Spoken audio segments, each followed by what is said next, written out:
السلام علیکم ورحمۃ اللہ وبرکاتہ۔ اعوذ باللہ من الشیطان الرجیم، بسم اللہ الرحمن الرحیم۔ رب اشرح لی صدری ویسر لی امری واحلل عقدۃ من لسانی یفقہوا قولی۔ اللہم انفعنا بما علمتنا وعلمنا ما ینفعنا وزدنا علما۔ ومنہم، اور ان میں سے امیون ان پڑھ ہیں، لا یعلمون نہیں جانتے، الکتاب کتاب کو، الا امانیہ مگر تمنائیں ہیں، آرزوئیں ہیں، وانہم اور نہیں ہے وہ، الا یظنون مگر گمان سے کام لیتے۔ فویل للذین پس خرابی ہے، ہلاکت ہے ان کے لیے، یکتبون وہ لکھتے ہیں، الکتاب کتاب کو، بیدیہم اپنے ہاتھوں سے، ثم یقولون پھر کہتے ہیں، ھذا من عند اللہ کہ یہ اللہ کے پاس سے ہے، اللہ کی طرف سے ہے، لیشتروا تاکہ وہ حاصل کریں، بھی اس کے ذریعے، ثمنا قلیلا تھوڑی قیمت، فویل لہم پس ہلاکت ہے، بربادی ہے ان کے لیے، مما اس سے جو کتبت لکھا، ایدیہم ان کے ہاتھوں نے، وویل لہم اور ہلاکت ہے ان کے لیے، مما اس سے یکسبون جو وہ کماتے ہیں۔ امیون اس کا روٹ ورڈ جو ہے الف میم میم ہے، امی کی جمع۔ امانیہ خواہشات اس کا روٹ ورڈ جو ہے میم نون یا ہے، اور زن ذوین نون نون ہے، ویل واو یا لام ہے، اس کا روٹ ورڈ ہلاکت، عذاب، دوزخ کی ایک وادی کا نام بھی ویل ہے۔ یکتبون کاف تا با، یکسبون کمانا، کاف سین با، کسبا فائدے کے لیے کام کرنا، مزدوری کرنا، چاہے حلال ذریعے سے ہو یا حرام ہو، اچھا ہو یا برا۔ ان میں سے کچھ ایسے بھی ہیں، ومنہم امیون ان میں سے کچھ ایسے بھی ہیں کہ جو کتاب کا علم نہیں رکھتے، لا یعلمون الکتاب جو کتاب کا علم نہیں رکھتے۔ یہاں پر ان جہلا کی بات ہے، ان ان پڑھوں کی بات ہے جن کی اکثریت جو ہے وہ یہود میں بھی تھی اور مسلمانوں میں بھی ہے۔ جہلا سے مراد وہ نہیں ہے جن کے پاس ڈگریاں نہ ہوں، جہلا سے مراد جو ہے جو اللہ کے دین میں لا علم ہو۔ ومنہم امیون امی کہتے ہیں ایسا شخص جو تعلیم سے بے بہرا ہو، کسی سے دین نہ سیکھا ہو۔ یہودی آپ صلی اللہ علیہ وسلم کو بھی امی کہتے تھے، کیونکہ دنیا میں کسی سے آپ نے تعلیم نہیں لی۔ آپ صلی اللہ علیہ وسلم کا اعزاز ہے کہ آپ صلی اللہ علیہ وسلم نے دنیا میں کسی کے شاگرد نہیں رہے، بلکہ آپ کا سارا علم اللہ رب العزت کی طرف سے وحی الہی تھا۔ لا یعلمون الکتاب الا امانیہ کتاب کے بارے میں کچھ نہیں جانتے، یعنی کتاب اللہ، اللہ کی کتاب تورات کے بارے میں یہ یہودی جو ہے، جو عوام تھی ان کی، وہ کچھ نہیں جانتے تھے۔ ان کا دین کیا تھا؟ خواہشات تھی، تمنائیں تھیں، جھوٹی آرزوئیں تھیں۔ ابن عباس نے اس کی تفسیر کی ہے کہ وہ جھوٹے قصے، کہانیاں جو ان کے علماء نے ان کو سنا رکھے تھے اور آخرت کے سستے نسخے انہیں بتا رکھے تھے۔ خواہشات، تمنائیں، آرزوئیں تو ہر کوئی رکھتا ہے۔ ہماری خواہش ہے کہ اللہ رب العزت جو ہے ہم سب کو جنت میں اکٹھا فرمائے، آمین۔ دوزخ سے بچنا اور جنت میں جانے کی خواہش رکھنا، یہ دو تمنائیں ایسی ہیں جو ایمان کا حصہ ہے۔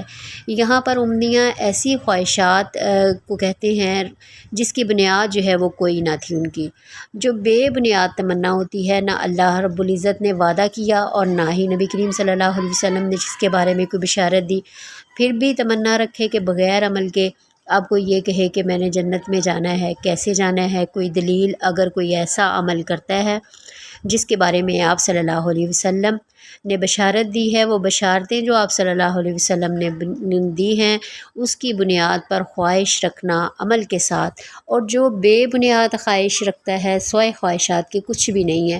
یہ جھوٹی آرزوئیں کیا تھی؟ ان کے اپنے وہم گمان تھے۔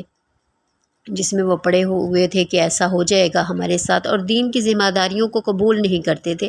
ان کی آرزوئیں اس طرح کی ہیں جس سے معلوم ہوتا ہے کہ اللہ کے ہاں جو ہے آخرت میں بخشش ہے تو صرف انہی کے لیے ہے، اور جنت میں جائیں گے تو یہ یہود و نصارہ ہی جائیں گے۔ ایسے لوگوں سے مسلمان یہ کیسے توقع رکھ سکتے ہیں کہ وہ اسلام جیسے دین کو قبول کر لیں گے؟ قرآن کریم میں ان کی چند آرزوؤں کا مختلف جگہ پر اللہ رب العزت نے جو ہے وہ تذکرہ کیا ہے۔ یہ ایسی آرزوئیں ہیں جن کا سہارا وہ تمام لوگ لیا کرتے ہیں جو صحیح عقیدہ اور نظریہ حیات چھوڑ چکے ہوتے ہیں۔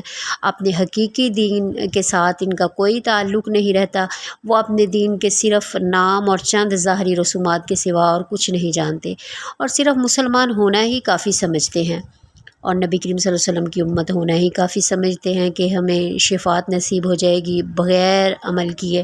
اور بعض جو ہے وہ راتوں کی عبادت اور بعض دنوں کی روزوں کو پوری زندگی کی نجات کے لیے وہ کافی سمجھتے ہیں۔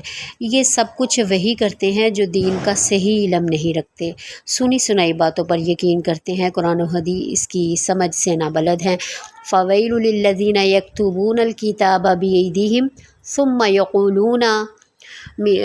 یقولون ھذا من عند اللہ، سو خرابی ہے ان کے لیے جو کتاب کو اپنے ہاتھوں سے لکھتے ہیں پھر کہتے ہیں کہ یہ اللہ کی طرف سے ہے۔ یہاں پر یہودیوں کے عالموں کے لیے وعید کا ذکر ہو رہا ہے، جو یہودی کے عالم تھے، جو کتاب کو، جو احکامات کو، جو شریعت کو اپنے ہاتھوں سے لکھ لیتے لوگوں کی خواہشات کے مطابق، تو پھر وہ دعویٰ کرتے اس بات کا کہ یہ اللہ کی طرف سے ہے۔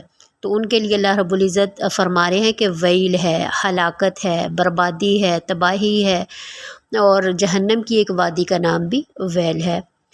تو یہ ایسے من گڑت قصے، کہانیاں، فتوے جو تورات کی آیات اور اس کے احکام کو دنیا کی حقیر فائدے کے خاطر جو ہے وہ بدل دیتے تھے، اور لوگوں سے، عوام سے کہتے تھے کہ یہ اللہ کا کلام ہے، حق بات کو ظاہر نہیں کرتے تھے، اس لیے کہ ان کی عقیدت مند ان سے متنفر نہ ہو جائیں جو ہے، اور ان کی نذرانے جو ہیں وہ بند نہ ہو جائیں، یا پھر دنیا کے جو ان کے مراتب تھے یا منصب جو ان کو ملنا تھا وہ اس سے ہم جو ہے وہ ان کو نہ ملے، یعنی دنیا کا جو بھی فائدہ تھا ان کو اس بات کا ڈر تھا کہ اگر ہم نے ان کی خواہشات کے مطابق احکام کو جاری نہ کیا یا ان کی خواہشات کے مطابق جو ہے وہ شریعت کو نہ بدلا تو پھر ہماری یہ دنیا کے فائدے جو ہیں ہمیں نہیں ملیں گے۔ لِيَشْتَرُوا بِهِ ثَمَنًا قَلِيلًا، تو یہ ساری حرکتیں جو ہے وہ اس لیے کرتے تھے تاکہ اس کے بدلے فوائد حاصل کر سکے۔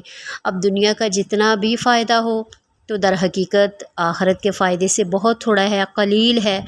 ایک آیت جو ہے 3 دفعہ، یعنی اس آیت میں 3 دفعہ ویلٌ استعمال ہوا ہے، جو کہ یہود کے بارے میں ہے، تاکید کے لیے کہ معاملہ کتنا اہم ہے۔